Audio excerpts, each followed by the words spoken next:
Welcome, everyone, to It's a Wrap with Rap. I'm your host, Ron Rappaport. Before we start, I would like to thank all our listeners, supporters, and sponsors that have helped to make this podcast so successful.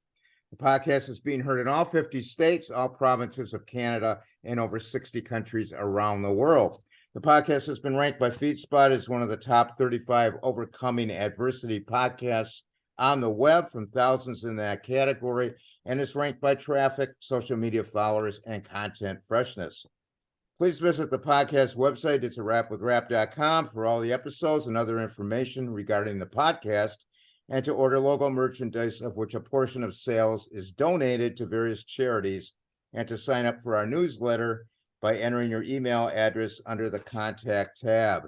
This podcast features people who have overcome life's challenges and adversities, people who can inspire, motivate, and educate us on an assortment of topics. My guest today is Leslie Hope Holthoff. Leslie has survived teen pregnancy in 1994, a divorce in 2005, and her father's passing away in 2017. These experiences brought change she learned to embrace, including co-parenting in and out of the 50-50 joint shared custody arena for 30 years. Her teen pregnancy and subsequent parenting took her through meditation, parenting classes, multiple court cases, child support, and many different types of custody arrangements. Her divorce was a life-changing occurrence that took her from the life she thought she always wanted to a completely new life she had never even dared to dream of. Her experiences in turning a life destined for failure into a life of abundance inspired her to help others and create the Hope to Happiness method, a program that focuses on loving the person you are after a divorce.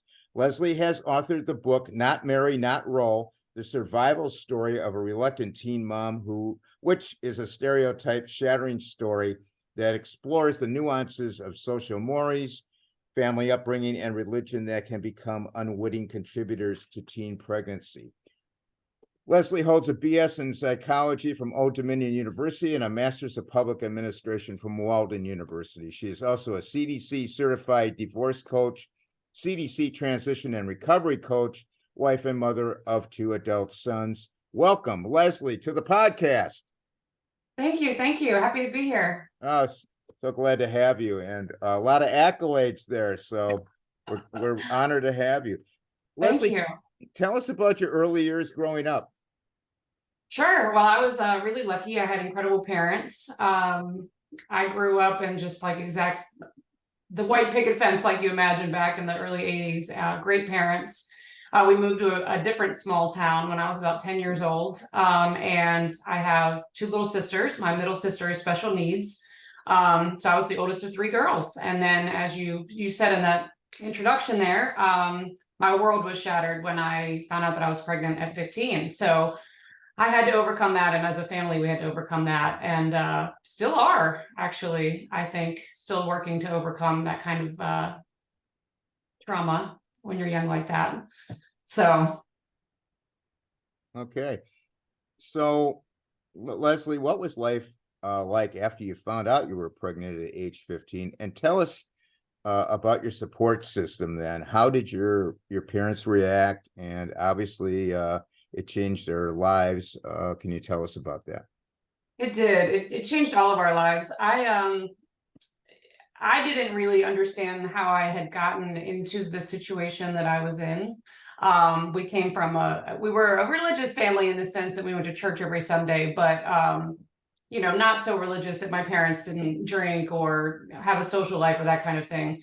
But it still came as much as a shock to them as it did to me. And they didn't know, how to handle it. My dad was brought up Catholic, and my mom was Baptist, and they had already started trying to sort of meet in the middle, and were really struggling with that already. And so anyways, they didn't really know how to, and I think they went through the normal, there was anger, there was a lot of tears. So I don't think they knew how to handle it at first, but what they decided to do was just say, we don't know what to do, but we love you and we're going to figure this out.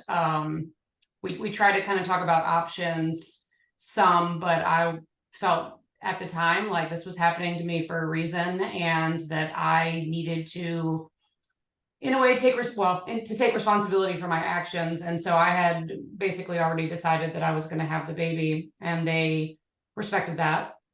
And so it was very interesting. I had two little sisters. So when I had my son at 16, my little sister was only 10. So there's only 10 years in between them. So there was a baby in the house. My mom had just gotten through that phase not much long before that with me and my sisters. So it was a huge adjustment. I did have a son, so there was also having a boy around. But they did the best they could. It was ups and downs for all of us. But in the end, they did decide to support me as much as possible. And that relationship took a long time to build back, but I'm happy to say that eventually, it did. And they were able to watch me. I think their biggest concern was me. And they were afraid that I've always been a bit of a dreamer. And they were really afraid that this was going to sort of stifle my dreams and turn me into somebody else. And they made me promise them early on that I would still really work hard and try to accomplish everything I wanted to then, which at the time I wanted to be an architect. So I made them that promise, and they helped me. That dream changed over time, but they never stopped supporting me. I was really lucky in that regard. How did your sister react to being like an instant aunt? Well, it was, my youngest sister was 10, but my middle sister, who was special needs, was only 13 or 14. And that was a hard conversation to have for both of them, because they not only had to say there's this other person who's going to be in our house, they had to sort of explain how someone who wasn't married had a baby, how someone who was their sister. It was an enormous conversation, and an evolving one. As they got older, they, I believe, found out more and more information. But she was young. They were both young. They thought it was cool to be an aunt. Hopefully they still do. But they handled it well too. But there was a lot that my youngest sister, I think, carried with having been through that at such a young age and watching what I went through. I think that took her some time to deal with as well. What in your opinion could be the contributing factors that can lead to teen pregnancy, and what could be some of the things that could prevent it that we are not doing, and have things changed over the years, in your opinion? My absolute favorite question. Thank you. My number one is sex education. I was not taught a lot about what sex was, right? I wasn't allowed to watch PG-13 movies until I was 13. I lived in a world that was supposed to be completely void of sex. And we had sex education in school, but that mostly handled body parts and things like that. Yeah. Sex education is absolutely imperative, and pretending like sex doesn't exist doesn't stop it. Teenagers still have hormones. They still have curiosities, whether they know what they're doing or not. They tend to figure it out. So I really, I'm a huge component for sex education, and I think it would have really helped me. I also, once I found myself in that situation, I also had no idea what the options were. Because of my religious background, I had always been taught that abortion was wrong. I had no idea of really even knowing what abortion was. I knew the word, I knew the sort of general idea, but I really lacked a lot of information. I didn't know anything about adoption. I didn't know anything about childbirth. Even what I did know about childbirth, I was obviously completely unprepared for the responsibility of parenting that came 6 weeks after I turned 16 years old. I had just been able to drive a car, and I barely could handle that responsibility. Right. So my answer is sex education all of the way. One thing that even when we do talk about sex education, we don't talk a lot about teach these kids what leads up to sex. So that's always what I say. Like, I just felt like sex was going to be this thing that wasn't going to be proposed or tried until I got married, and B, that I would know that's what was happening. And the truth is that maybe I was young and naive, but a lot of girls are. I didn't know that's what was happening. I didn't know that's what the end game was. I didn't realize that's what the boys were trying so hard for necessarily. And it's embarrassing to say that now, but the truth is, when you're a kid and you've grown up in a world where sex doesn't exist, it's sort of unbelievable.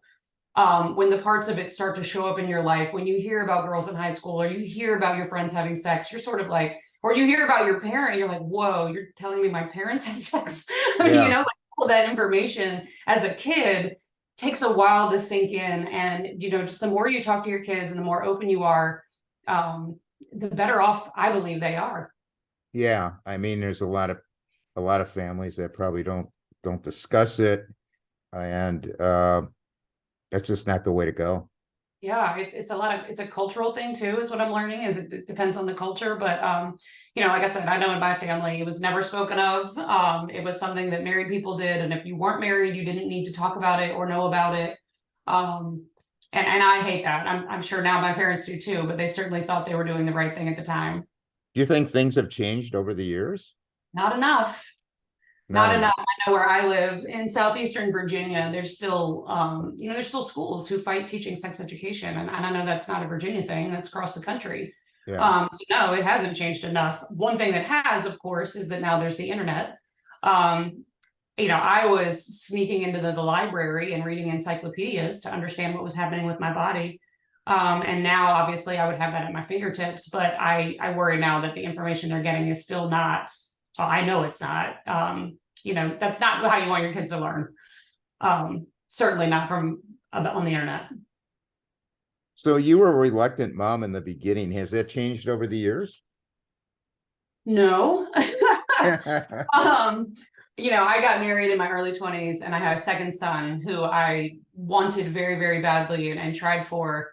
And I was happy to be a mom at that point, but I have never been comfortable with mom being my first description. When people talk about who they are as a person, mom is usually the last thing that comes out of my mouth. Like, oh, I'm a this and a that and whatever. And then I'm like, oh, and I also have 2 kids. And I don't know if that is still part of just having been started that journey so early.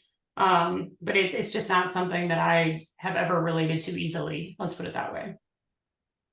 So when did you go public with your story, and what was the catalyst or the impetus that made you do it and make yourself courageously and bravely vulnerable? Yeah, it was really difficult. It was a hard decision. I had wanted to write about my journey for years, I mean, decades, truly. And I really struggled with what the impact would be on my 2 kids to know the truth about, how my older one came about. And then my younger one, obviously I divorced his father, and I knew that that would be an emotional thing for him. And so honestly, it was my kids getting old enough that I felt like they could handle the truth, and that I could sit down and talk to them about what was going to be in the book before the book came out and feel comfortable with them being able to handle it. That was really the catalyst. So I had been patiently writing for years before I finally said, you know what, they're old enough. It was just time. And I had multiple versions of this book. And so I was at a point where I felt like I could really condense it and take out some of the things that just weren't needed, and really make it a little bit more cohesive, and help it make a little bit more sense. And the timing felt right. But it was terrifying, if I'm being totally honest. I loved writing it. It was very therapeutic. But when the time came for it to go public, I spent some time in full terror. Yeah, I can imagine. Yeah. So it was something you really wanted to do for a while. You were just, I just always felt compelled to share my story, and yeah. I shared it throughout the years. When you go through something like that, being pregnant in high school, everybody kind of knew about it, especially in my small town. And for years after, when people found themselves in that situation, they would reach out to me as just someone they knew who had been there. So I had kind of gotten used to sharing my story privately. But I just, somewhere along the line, I said, you know what, I know there's people going through this. And at this point, even parents who are going through this with their own teenagers, where I felt like I could add some value. And that was, I know that when I made the decision to have this baby at 16, my parents had big hopes and dreams, but I don't think they ever really believed that I would be able to achieve them at that point.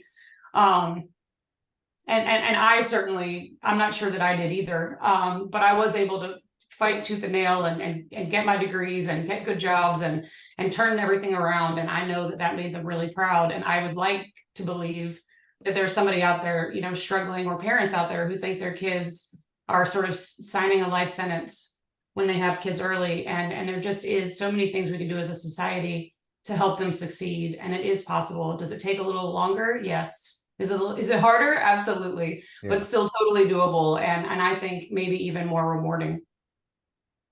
That's awesome. That you can say that, and, you did it, and there's others out there that can do it. Now, for those out there listening that may be going through this scenario, or know someone who is and is conflicted, What advice do you have for them to get through that journey the best way possible?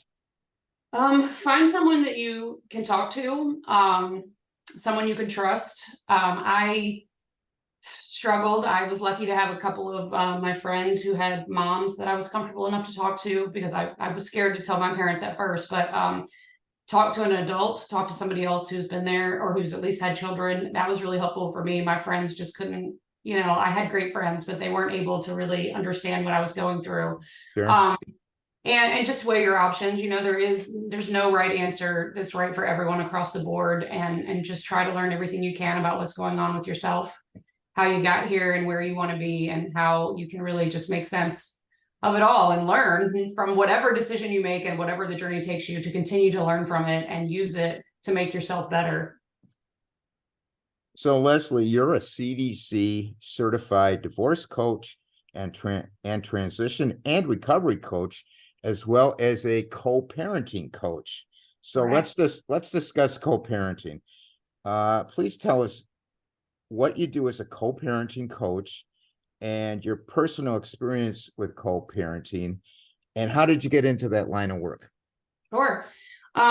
So when I obviously had my parents were married for 45 years before my dad passed away in 17. So when I gave birth to my first child, I didn't even know the term co-parenting, but I suddenly had a baby with this person that I didn't live with, obviously. And so we started figuring it out, sharing custody with this baby, and he was young too. So a lot of the times it was his mom or his family, and we both had a lot of help. But we were sort of navigating all of that. And later on, we got engaged, we tried to make it work. We lived together, we didn't get married. It was kind of all over the place. And then, of course, I did get married while still co-parenting with my first son's father. And I got married, had a second child. And then unfortunately, I got divorced about 2 years later. So at 26 years old, I had 2 kids by 2 different dads and 2 different co-parenting schedules. So we tried everything under the sun, and both with both of them. And I was able finally to get them on the same schedule. We did a week on, week off. So we did a joint shared custody schedule, which at the time I'd never heard of. All of my friends who grew up with their parents divorced did every other weekend, maybe a holiday here or there. So I was really trying something that at the time I thought was brand new information. But we settled on 50-50, and I benefited so much from that custody arrangement. It allowed me to get my college degrees. It allowed me to be a better employee, and it helped me, I believe, be a better mom. And so I'm a real advocate for joint shared custody. I'm actually doing research for my PhD right now, and I'm actually studying joint shared custody, and I'm interviewing kids who grew up in 50-50, and I'm getting their insight and learning about their experiences so I can continue to share information about that. But in and out of all of that, I learned a lot about co-parenting. And so when I became a divorce coach, I realized that a huge component is getting through the divorce is one thing, but knowing how to co-parent your child constantly changes. Co-parenting a 5-year-old is totally different than co-parenting a 15-year-old. And it also matters if you're the mom or the dad, if you have a son or a daughter or both. And so I realized there was really this missing piece where people were struggling to connect with their kids after divorce. And I just really saw an opportunity where I could try to bring some insight to the table. So that's what I do. And a lot of the co-parenting coaching is sometimes helping you communicate better with your ex when the only thing you're talking about is co-parenting. The divorce has gone through, but for whatever reason, you're reaching these co-parenting hiccups, which usually happen when there's a big change in a medical situation, or perhaps when one of them starts driving. That's usually also another hiccup. So in moments like that, you can work with a co-parenting coach, and they help you sort of navigate that a little easier. Yeah, you're kind of leading into my next question. What are some of the obstacles or struggles that you observe that occurs during co-parenting?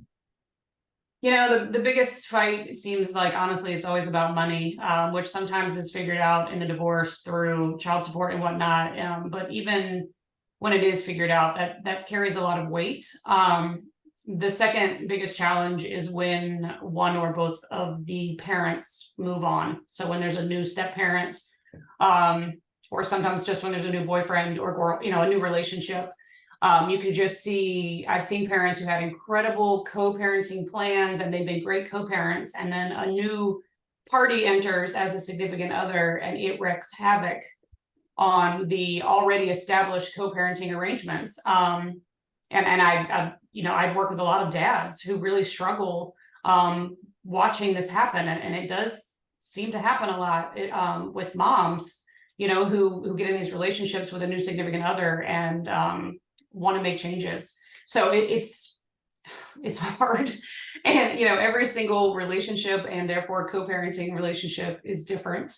But I try really hard to work with my clients, and we try to really focus on what's working and work on changing what isn't, in a way that is respectful to both parties. Yeah. So you've talked about respecting the other's house. Could you please talk about that? Sure.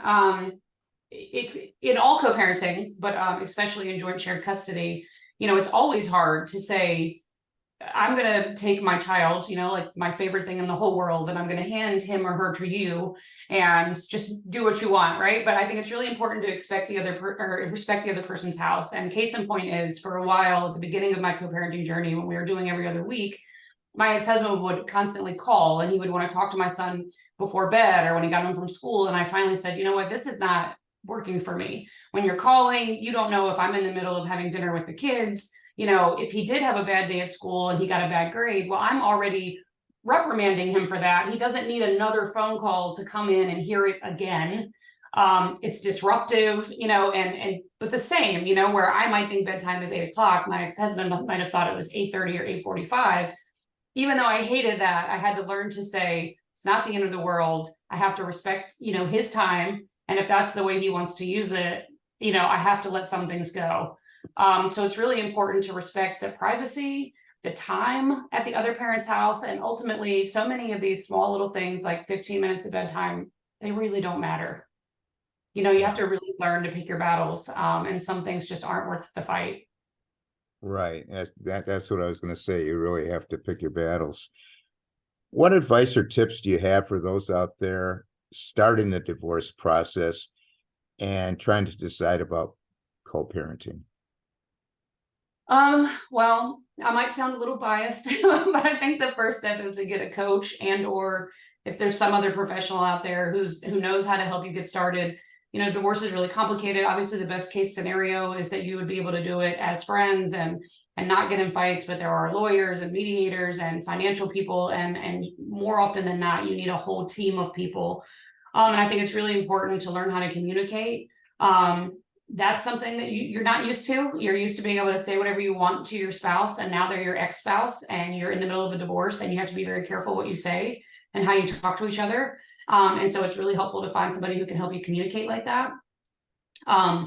Slow down. A lot of times when people are ready to get divorced, they're ready to be divorced yesterday. And it took you a long time to get to that point, and divorce is a slow process.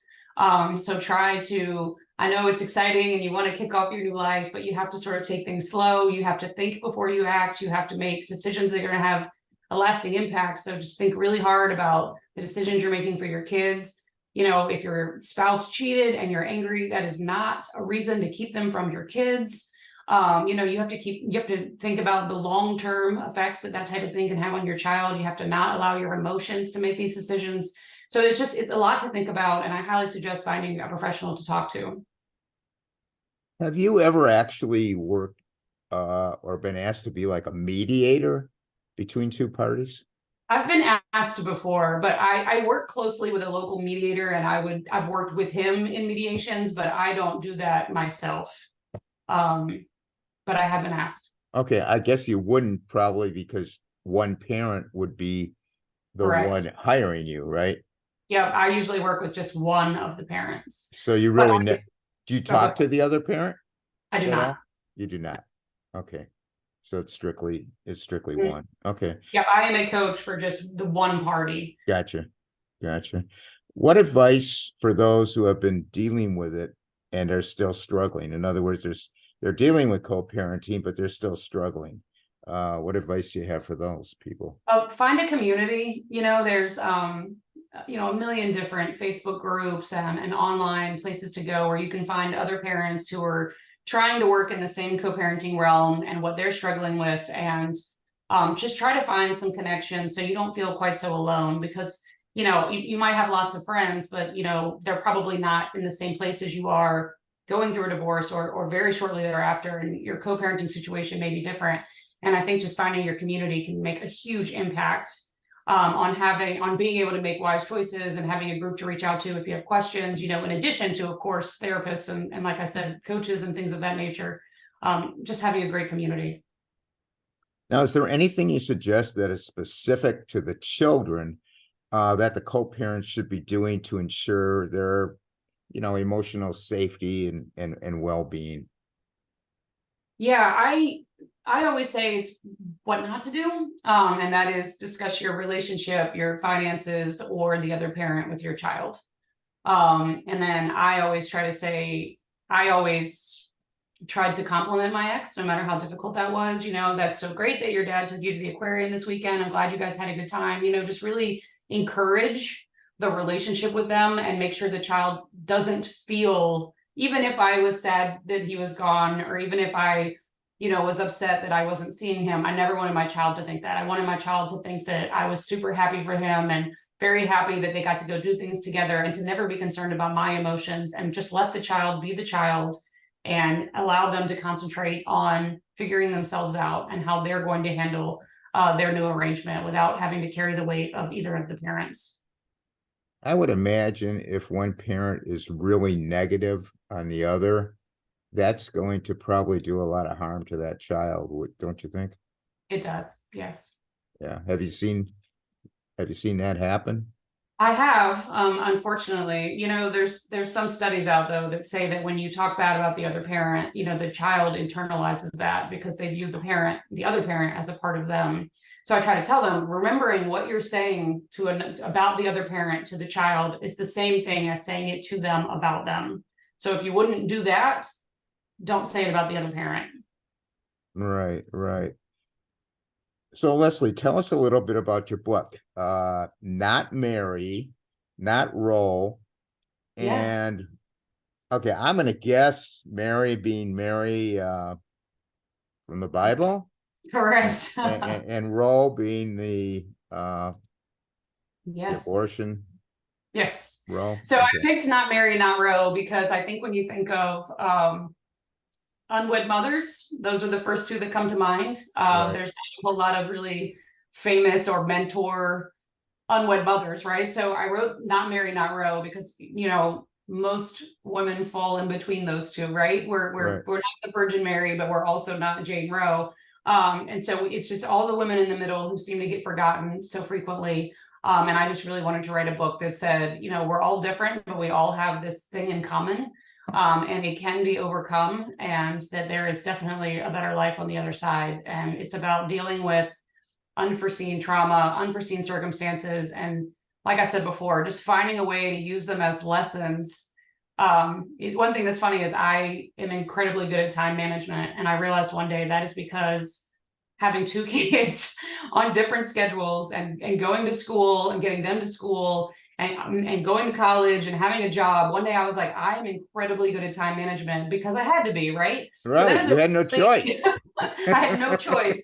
And I'm like, that is a lesson that I learned and a benefit that I got, even though, man, I went about that in the hardest way possible, right? But that is just something I'm really good at, and it is a benefit that a good thing I was able to take from something bad. But there are many lessons like that, and there are a lot of things that I am good at because I had to. I'm 45 years old, and I've been a parent for almost 30 years. There's not a lot of 45-year-olds who can say that. No, not at all. I've been co-parenting. A lot of 45-year-olds are first starting out. Oh, I know. I have people all the time, and they're like, "I can't believe you're old enough to have." I'm like, I shouldn't be old enough to have, but yeah, I mean, I wouldn't have 30 years of co-parenting experience any other way. So that's, again, it's a thin win, but it's still a win, and it certainly helps me in my career now, and obviously is what drew it to me anyhow originally. Yeah. It's like I always say, don't ask for me, why is this happening to me? Always ask, why is this happening for me? Yes. Yeah. Exactly. And I wish I knew why I took that. I mean, I really had that attitude almost right from the beginning, and I don't know what made me see it that way. But I just decided early on that I was going to figure out that this was what I needed to do, and I was going to figure out how to do better and how to turn it into a good thing. And Right. that was not always easy. No, Um, you were positive, I was, and positive mindset. yep, and I guess a lot of that came from my parents, and they just always supported me, and they always thought I was a little crazy, a little bit of a dreamer, They were like, "You go for it," and Right. they always did, and that was really wonderful. And I hope that other parents can hear that about their kids, and it's never give up on them. Right. Yeah, that's one of the themes on this podcast is never give up. Where can Not Marry, Not Roll, the book, where can it be obtained? Amazon, Barnes and Noble, also on my website, which is lesliehopeandassociates.com. You can find the link on there, but it's most anywhere online that you would buy a book. Okay, we're gonna put that in the podcast notes. Do you have any future plans for a new book, or you have any new projects going on? What's going Well, on? I've promised myself I'm going to stop writing books until I'm done with my PhD, but I'm hoping that will be in about the next 6 weeks. Oh, And I great. absolutely have several more books that I want to write. I'm not sure which one will lead the pack when we get ready. But I have at least 3 that I've already started outlines for and that I'm working on slowly. But I intend to continue writing, hopefully forever. It's my absolute favorite thing to do. We'll have to have you back when those books come out. I would love that. That would be wonderful. Awesome. Now, how can people contact you, Leslie? The best way is my website. There's a contact form on there, lesliehopeandassociates.com. And you can, I think there's even like a little chat button on there, but we also have Instagram and Facebook and all the regular social media. Feel free to instant message me on any of those. I'd love to hear feedback. If you have any questions about the book or coaching or divorce or teen pregnancy, any of it in general, I'm happy to answer questions. Okay. Now, I also have a website, lesliehopecoaching.com. It's the same. It goes to the same place. Oh, it goes to the same place. Okay. And the other one is Leslie Hope. Is it AND associates.com? Yes. Okay. All right. I want to thank you so much, Leslie, for being on the podcast and shining a spotlight on this subject matter that really doesn't seem to get the attention it deserves. All the best to you with your work going forward and your work and ability helping others. It's great that you're doing that. Thank you so much. Yes, I appreciate you having me. Thank you. Appreciate it, you coming on. Comments and suggestions for the podcast, you can email me at itsarapwithrap@gmail.com. Our website is itsarapwithrap.com. All the episodes are on there, of course. Facebook group is It's a Rap with Rap. Our Instagram, It's a Rap with Rap podcast. And Twitter is @rapper, WRAPPER 130. All the episodes are on YouTube. It's a Rap with Rap, the podcast uncut. I want to thank everyone for listening. Please stay safe out there. And for now, it's a wrap.